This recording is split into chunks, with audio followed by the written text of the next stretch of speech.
How's it going, everyone? Welcome to my channel. My name is Swanee, and today I'm ranking all of the brand new spirit summons that came to Elden Ring in the Shadow of the Erdtree DLC, and I'm going to be putting them in a tier list. Now, there are 20 new summons in total, and I tested them out in a number of different scenarios to try to get an idea of how good they were. Now, for this test, I made sure to upgrade every single one of them to level 10, which is the highest level possible, and I made sure to get all of the revered spirit ashes in the DLC to level it up to 10 as well, which is the max level, and as you can see by this chart, at level 10, it gives them a 1.75 times damage multiplier, and it makes them only receive 0.625 times less damage instead of the normal 0.931 damage that they would normally receive at the start of the DLC. I also made sure to use the brand new Glovewort Crystal tier in my Wondrous Physic because it enhances the attacks of your spirits after you drink it. Now, it's only a small buff to their attack damage, but I wanted every single one of the summons to be at their absolute best when I did all of my testing. And for a lot of the gameplay that you're going to be seeing in the background, I wanted to put every single summon up in a 1v1 against the boss Rolana, because I figured you never know if the summon was good enough to take on a boss by themselves, then obviously they would be even better if they were fighting alongside me. And then of course I also tested them all against smaller regular enemies as well. Now, this is a pretty long list of 20 summons, so I'm going to go through each one of them pretty quickly, but before we get into the tier list, I wanted to take this time to talk about today's sponsor, Manscaped. Manscaped is the place to go for everything male grooming. Over 10 million men worldwide have trusted Manscaped.com for keeping themselves trimmed and clean, but now Manscaped is offering a whole new package, well, for your package. It's called the Performance Package 5.0 Ultra, so let's break down what is included in this, starting with the all-new and improved Lawnmower 5.0 Ultra. This product comes with their next-gen dual blades, one of which is the upgraded trimmer blade that cuts hair easier and is even more gentle on the skin than before. The other is the foil blade, which won't leave even a trace of hair on your skin for the smoothest feel you can imagine. It also has an LED spotlight, so there's no way you'll miss even a single hair in the darkest corners. The package also includes the grooming kit to keep everything nice and tidy down there, with ball deodorant and ball aftershave lotion. This all comes with a free travel bag to keep all of it together, and if you upgrade to the luxury grooming kit, Manscaped will throw in the Weed Whacker 2.0 ear and nose hair trimmer and a free pair of boxers. You can get all this for 20% off and no shipping fee if you use my promo code Swanee at checkout on manscaped.com, or just scan the QR code in the top right of the screen, and thank you to Manscaped for sponsoring today's video. So up first on the list is the Gravebird Ashes. Now, the Gravebird Ashes do an okay job against small enemies if they're in a 1v1 because they can stun lock enemies with their quick beak attack, but unfortunately they get knocked down very easily every time they try to fly. It does have a Ghost Flame attack that can proc Frostbite on enemies, which is pretty nice, but overall I wasn't too blown away by this summon. It obviously did not do very well in the 1v1 boss fight, and it wasn't doing too well against the smaller enemies either. I won't say it's one of the worst ones on this list, but I am going to be putting the Gravebird Ashes at C tier. So up next is the Demi-human swordsman Yosh. Now, he has a pretty high FP cost, but I think that it's pretty reasonable considering just how good he is. He's pretty good at distracting enemies because he just jumps around constantly and it makes him pretty hard to hit. So if he's ever in a 1v1 situation against an enemy, they're going to have a hard time taking him out. He also gets some cool points because he's just like Yoda. I mean, he's jumping around, doing flips and stuff. It feels like you have Yoda fighting alongside you. So I kind of like him a lot just because of that. But for his combat, overall, I think he's pretty good. He did a decent job in his 1v1 boss fight, and he does an okay job against taking out the smaller enemies. And for the swordsman Yosh, I'm going to put him up at A tier. So next up are the Manfly Ashes. Now, these are pretty cheap to cast, so I had to take that into consideration. I mean, you do get 3 of them, so that's nice, and they're at least good at causing some distractions against some enemies. So if you take this in a boss fight, the boss kind of has to choose between the 4 of you which one to attack, so that's kind of useful. They can also do poison damage, so they can poison a boss, which will continuously tick away at their health. The problem is that obviously they die very quickly. And normally I'd rate these pretty low, but I do think since they cost so little and they do a good job at distracting enemies, I think I'm going to put the Manfly Ashes up at C tier. So next up is the Curseblade Meera. Now, the Curseblade Meera is a super fast, super aggressive summon that has a bleed melee attack and is hard for enemies to hit because they're constantly jumping around.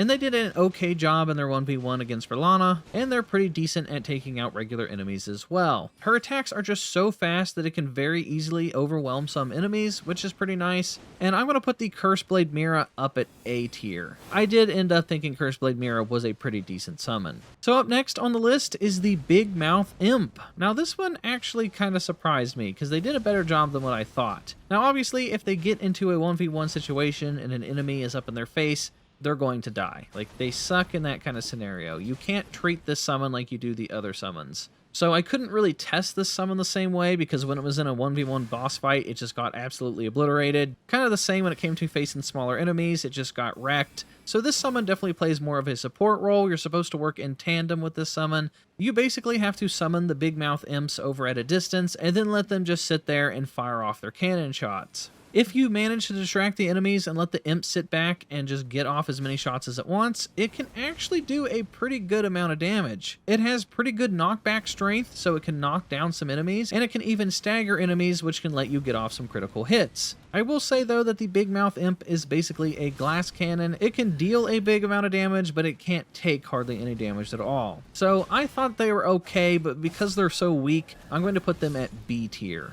Up next is the Bloodfiend Hexer's Ashes. Now this one's a bit unique because it costs about 500 HP to summon instead of FP, which is similar to the Mimic tier in that regard. Now he has a huge big AoE bleed effect, so he works really well with bleed builds, and he can proc the Lord of Blood's Exaltation Talisman that increases your attack power anytime blood loss is in your vicinity. So I'll say he's definitely more of a support summon. You don't want him to get attacked by enemies directly because he does die very quickly, but if you have a bleed build, I would say treat him the same way you do the Mouth Imp. You want to summon him pretty far away from the enemies, that way he can sit back at a distance and safely get off his bleed attacks. So if you have a bleed build, I would say bring him along with you, and I think he's pretty okay. If you love bleed builds, I would rate him a little bit higher, but for every other build, he's just kind of meh. So I'm going to put him at B tier as well. So up next is the Swordhand of Knight Jolan. Now this is an interesting one because this is actually the lesser version of a better summon that you can get that I'll talk about later, and this summon is pretty reasonable to summon,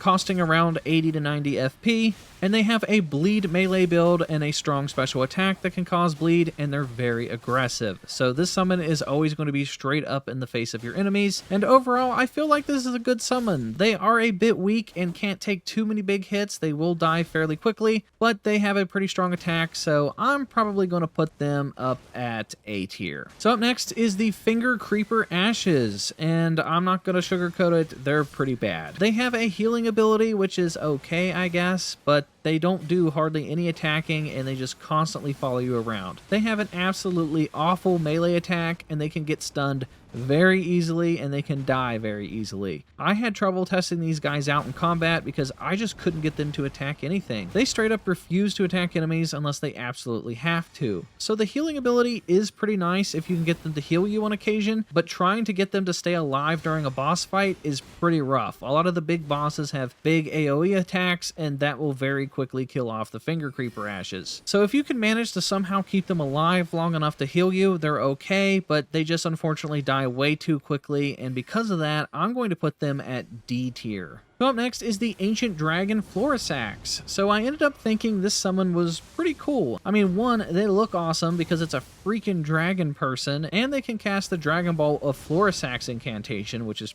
pretty strong. They have a lightning melee attack, and they make sure to follow you around constantly, so odds are they're probably attacking whatever enemy you're attacking. The only downside to them is that they can't take very much damage, so obviously they sucked in their 1v1 against Verlana, and they struggle when they are alone against regular enemies. But if you draw all of the attention of the enemies and let Florissax kind of just sit back and spam their incantations, it makes a pretty mean combo. I'd say think of the Ancient Dragon Florissax as an even better version of the Bigmouth Imps, and I actually liked Florissax so much that I think I'm going to give them an S tier. I think they're a really good summon. Next up on the list is the Spider Scorpion Ashes, and these are terrible. There's no other way to put it. They're bad. So firstly, they're kind of bugged. Sometimes they don't spawn correctly, and sometimes they'll spawn just way far away from you, which doesn't make any sense. and sometimes they'll spawn under the map and just straight up die. So this was the only summon that I even had this issue with. I don't know why there's an issue bringing these guys into battle, but yeah, sometimes they're glitchy, and even when you do get them to spawn in, they just suck. They do very little damage, and they die very, very quickly, so they suck at boss fights, they suck against small group of enemies, and they have a stinger that can cause poison damage, but they never use their stinger. They only use their claws for some reason. So because of one, they're glitchy, and two, they just don't do that much damage, and they die very quickly, I'm putting them at F tier. I think they're just awful. They're the worst ones on this list. Don't choose the Spider Scorpion Ashes. I think they look cool, but they just suck. So next up is the Fire Knight Hilde. They are a melee-based character with a fire ranged attack. The problem is they get staggered pretty easily and almost never decide to block or avoid any attacks, which leads them to getting killed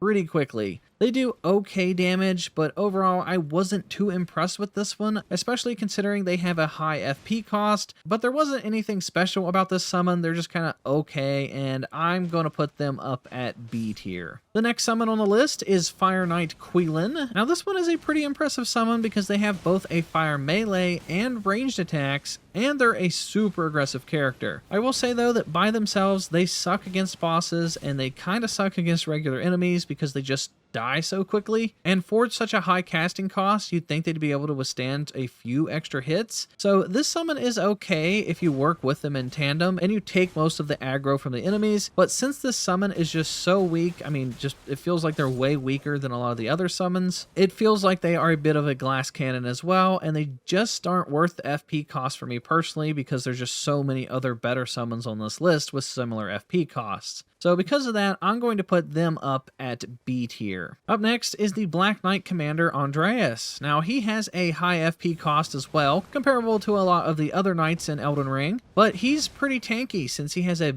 big shield and he actually uses it to defend himself, so that's pretty nice. He ends up surviving a pretty long time in boss encounters. Now he does holy damage, and he has a big ground slam move, and it does a big explosion of holy damage, and he has this really weird ranged attack where he kind of shoots out a tongue. I don't really get that, but I mean, hey, it's kind of cool, I guess. He does cause a lot of stagger with his attack, so he can help you stagger a boss so you can get off some of those critical hits. And overall, I really enjoyed this summon, and because he's so tanky, I'm going to put him up at A tier. Next up, there's another knight on our list, and it's the Black Knight Captain Hugh. Now this is another knight with a high FP cost, but he does cost less than the Commander Andreus. Now Commander Hugh comes with a twin blade, so he's super fast and mobile, and he's still also pretty tanky because he's a knight. And he did pretty well on his own against most of the smaller enemies that we faced, and he did an okay job in his 1v1 boss fight. He took out about a fourth of her health bar just by himself, so that's pretty good. And I don't think he's as good as the previous knight, but I do think he's a pretty great option, but I think I'm also going to put him up at A tier as well. Think of him as maybe like an A-. The next summon is the Horned Warrior Ashes. Now this summon was super interesting because in my testing, they actually did the best out of every single summon in the 1v1 test against Rolana. I think they just got super lucky though because I tested them out 4 more times just to be sure, and every single time after that, they didn't even come close to replicating the results of the first fight. And in that first boss fight, they went absolutely ham. They took the boss clear past half health, and they did way more damage than any other summon in this list. But like I said, I think that was an outlier. I think it was kind of just RNG, and they got really lucky. Now, as for their attacks, they do have a really high chance to stagger enemies, and they have a really strong special move that gets off a ton of damage if they're able to get it off. This summon is really great at taking on regular enemies and is a pretty good support against bosses as well. So I think this is either a pretty strong B or maybe even a low A tier summon. So yeah, I think I'm going to put it up at A tier. It definitely has its moments and it's pretty good. Next up is the Mesmer Soldier Ashes. Now this summon comes with 2 different soldiers, and they're not too expensive with their FP cost either, and they ended up hitting surprisingly hard. They both have strong melee attacks, and they have a high stagger chance against enemies, so they're constantly going to be staggering enemies, which will allow you to get off that critical hit. They very rarely get separated from one another, and because of this, they can pull off some pretty big combo moves against enemies. They actually did a pretty great job in their 1v1 boss fight, and they actually managed to get her past half health, which is pretty impressive. So as for ranking them, I think they are a pretty strong A tier summon and maybe might even be pushing into S tier territory in some situations. but I think I'm going to keep them at A tier for now. I definitely wasn't expecting them to be as good as they were, and I think you guys are going to like them. They're a pretty good summon. So next up is the Divine Bird Warrior Ornis. Now, the Divine Bird Warrior is one of the more expensive summons in the entire game, and this is basically just a stronger version of the Horned Warrior Ashes. The Bird Warrior Ornis has a strong melee attack, has a wholly special ranged attack, which is pretty strong, and has a very strong resilience to stagger. I very rarely saw them get staggered by enemies, and when they did, they pretty much instantly got back up on their feet and kept fighting. So they did a pretty decent job in their 1v1 boss fight by almost getting her to half health, which was pretty good. And I don't think Ornis is an S tier, but I definitely think they're probably a strong like A+ tier summon. Next up is the Inquisitor Ashes. Now you get 2 of these guys when you summon them in, and they can spam healing spells, so they can heal each other and stay alive for a pretty long period of time, which is pretty nice in boss fights. Unfortunately, their healing spells just don't do much healing for you as the player, and these 2 summons just don't do much damage. They're mainly good at just distracting enemies, so they sucked obviously in their 1v1 boss fight. They kinda sucked on their own against small enemies as well, so it's nice to bring them along if you just want a summon that can draw the attention of bosses and stuff. But outside of that, I didn't really like them that much. They aren't bad per se, but I just don't like them as much as a lot of the other options on this list, so I think they're probably good at B tier. The next summon is Taylew, the Golem Smith. Now, Taylew is one of the most expensive summons in the game as well, but he's definitely worth it. He has some pretty strong melee and ranged attacks where he slams the ground and does this big explosion, and he throws rocks at enemies, and because of this, he causes high stagger, which is always good against boss fights. In his 1v1 boss fight, he did okay. He didn't do like the greatest damage, but he almost got her to half health in the couple of the tests that I did. So he isn't really too much of a damage dealer, he's definitely more of a tank, and honestly, he's probably one of the best tank summons in the entire game. This guy just refuses to die. He can take tons of damage and is constantly drawing the attention of enemies, and the longer that he stays alive, the longer he can continue to help in a fight. So I ended up really enjoying Taylew, and I think I'm actually going to put him up at S tier. I think he's that good.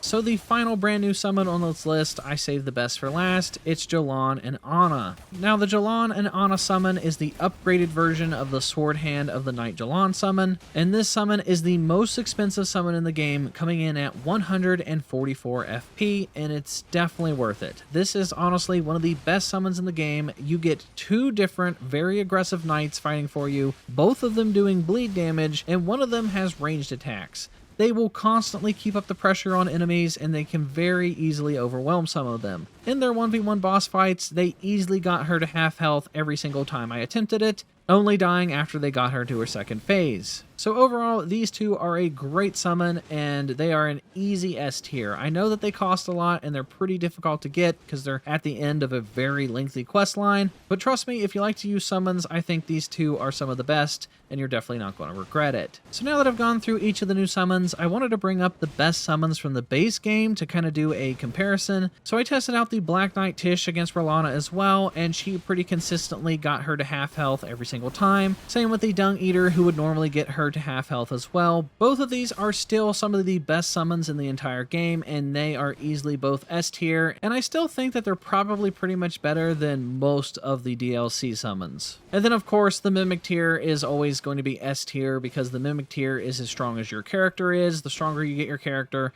the stronger the Mimic tier, so of course they could obviously be F tier as well if your character just sucks. But yeah, the Mimic tier is still just miles better than everything else. The Mimic tier is kind of everyone's go-to, but yeah, I just wanted to include those guys from the base game to kind of give you a comparison. I think all 6 of these characters are the best summons in all of Elden Ring. So that is going to do it for everything in today's video, guys. Let me know what you guys think down in the comment section down below. Let me know what your favorite summons are in all of Elden Ring and in the DLC. I'm interested to see your guys' thoughts. If you guys made it this far into the video, consider giving it a thumbs up because it helps me out in the algorithm and it's greatly appreciated. If you're new here, hit the subscribe button and hit the bell for notifications that we don't miss out on any future videos. And that is going to do it for me, guys, and I will talk to you all next time.